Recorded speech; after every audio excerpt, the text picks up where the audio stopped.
Good morning students. चलते हैं अपने लेसन की ओर। कक्षा 11th चैप्टर 2 पृथ्वी की उत्पत्ति और विकास। पहले पार्ट में हमने अध्ययन किया था कि पृथ्वी की उत्पत्ति कैसे हुई। उस विषय पे अनेक भूगोलवेताओं ने अलग अलग मत दिए। किसी के अनुसार पृथ्वी का जो निर्माण है या अन्य ग्रहों का जो निर्माण है, ग्रहाणुओं का जो निर्माण है, वो एक ही समय पर हुआ है, यानी एक विस्फोट हुआ जिसे हम बिग बैंग थ्योरी या नेबुला की थ्योरी कहते हैं, जिसमें अलग अलग वैज्ञानिकों ने अलग अलग मत प्रस्तुत किए। जिसमें आरंभिक सिद्धांत दिया लाप्लेस तथा उनके सहयोगियों ने, जिसमें आपके एमुअल कांट आते हैं और लैप्लेस आते हैं, जिन्होंने 1796 में एमुअल जो दार्शनिक जर्मन दार्शनिक थे, उनके कहे अनुसार में आरंभिक जो उन्होंने मत दिए थे उसमें संशोधन प्रस्तुत किया, जो निहारिका परिकल्पना के नाम से जाना जाता है। इसके बाद आधुनिक सिद्धांत ब्रह्मांड की उत्पत्ति के किस तरीके से यूनिवर्स में अलग अलग आकाश गंगाओं का निर्माण हुआ, उन आकाश गंगाओं में अलग अलग सौरमंडल का निर्माण हुआ और उस सौरमंडल में अलग अलग तारे, यानी जो सूर्य है वो भी एक तारा है, तो सूर्य के निर्माण से किस तरीके से हीलियम और हाइड्रोजन के मिश्रण से पृथ्वी का निर्माण हुआ, तथा पृथ्वी में किस तरीके से संयोजन से उनके उपग्रहों का निर्माण हुआ और किस तरीके से पार्थिव ग्रह अपार्थिव ग्रह इनका निर्माण हुआ, खगोल पिंड किसे कहते हैं, नक्षत्र मंडल किसे कहते हैं, इन सभी बातों का अध्ययन हम पहले चैप्टर में कर चुके हैं।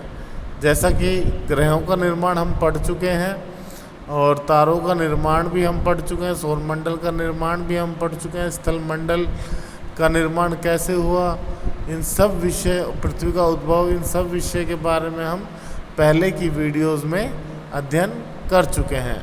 अब आता है हमारा वायुमंडल व जलमंडल का विकास कैसे हुआ। आइए अध्ययन करते हैं हम वायुमंडल एवं जलमंडल का निर्माण कैसे हुआ या विकास कैसे हुआ।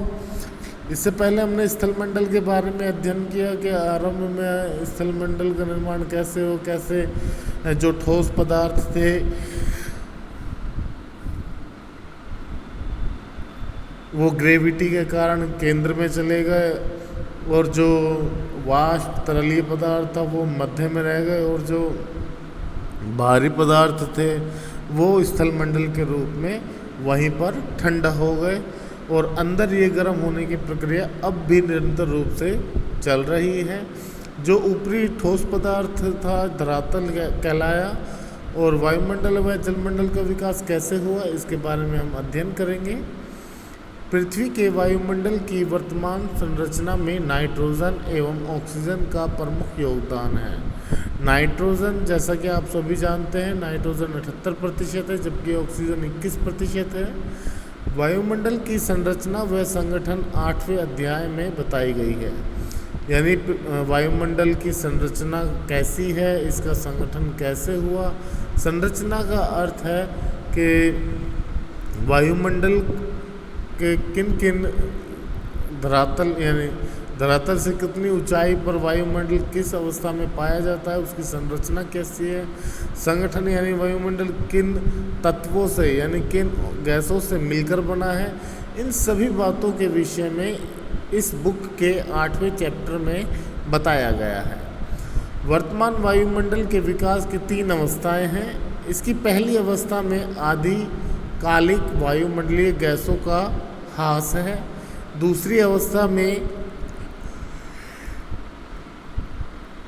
पृथ्वी के भीतर से निकली भाप एवं जलवाष्प ने वायुमंडल के विकास में सहयोग किया, क्योंकि पृथ्वी के मेटल में, जैसे कि ऊपर आपने देखा था कि तरलीय पदार्थ है, मैग्मा है।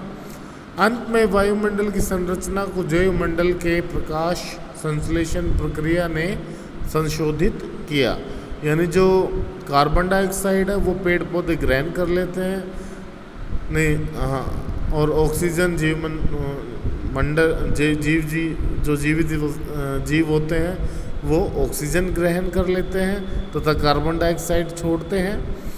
प्रारंभिक वायुमंडल जिसमें हाइड्रोजन व हीलियम की अधिकता थी सौर पवन के कारण पृथ्वी से दूर हो गया। ऐसा केवल पृथ्वी पर ही नहीं वरन सभी पार्थिव ग्रहों पर हुआ।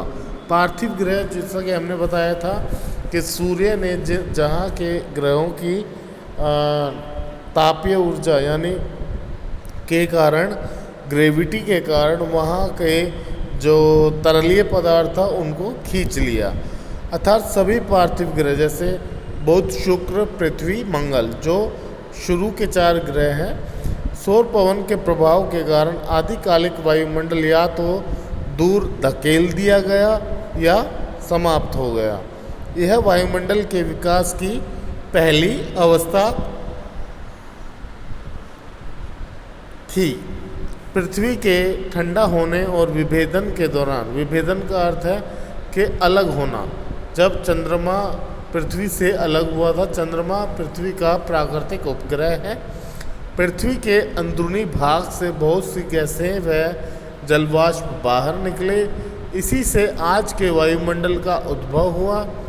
आरंभ में वायुमंडल में जलवाष्प, नाइट्रोजन, कार्बन डाइऑक्साइड, मीथेन व अमोनिया अधिक मात्रा में और स्वतंत्र ऑक्सीजन बहुत कम थी।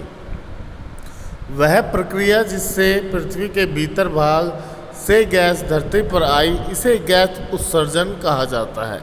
आपका 1 नंबर का क्वेश्चन बनता है, कई बार एग्जाम में भी आ जाता है कि गैस उत्सर्जन से आप क्या समझते हैं।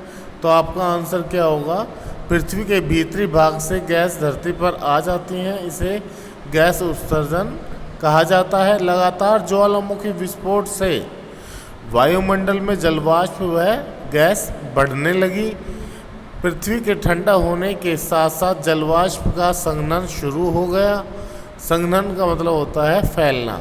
वायुमंडल में उपस्थित कार्बन डाइऑक्साइड के वर्षा के पानी में घुलने से तापमान में और अधिक गिरावट आई।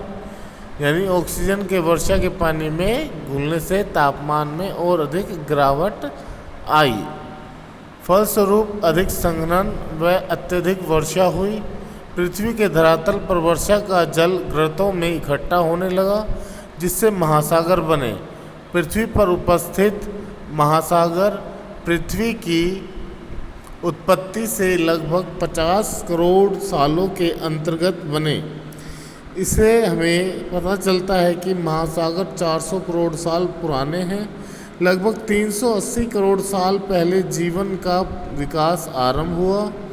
यद्यपि लगभग 250 से 300 करोड़ साल पहले प्रकाश संश्लेषण प्रक्रिया विकसित हुई। लंबे समय तक जीवन केवल महासागरों तक सीमित रहा। प्रकाश संश्लेषण की प्रक्रिया द्वारा ऑक्सीजन में बढ़ोतरी महासागरों की देन है।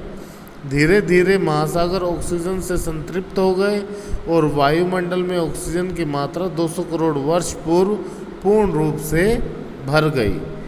जीवन की उत्पत्ति यानी जैसे कि आपने देखा कि हमारी पृथ्वी पर रहने के लिए स्थलमंडल का भी निर्माण हो चुका था और सांस लेने के लिए वायुमंडल का और जल पीने के लिए जलमंडल का भी निर्माण हो चुका था।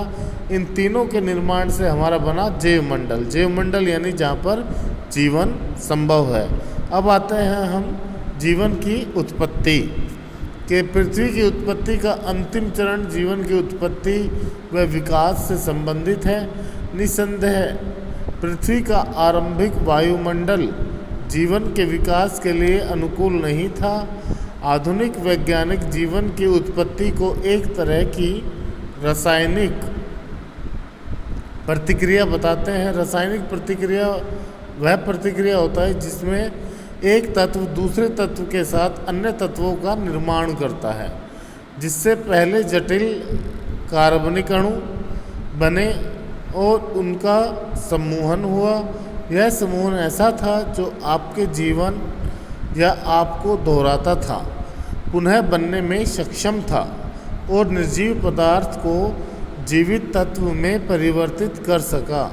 हमारे ग्रह पर जीवन के चिन्ह अलग अलग समय की चट्टानों में पाए जाने वाले जीवाश्म के रूप में है। 300 करोड़ साल पुरानी भूगर्भिक शैलों में पाई जाने वाली सूक्ष्मदर्शी संरचना आज की शैवाल की संरचना से मिलती जुलती है। यह कल्पना की जा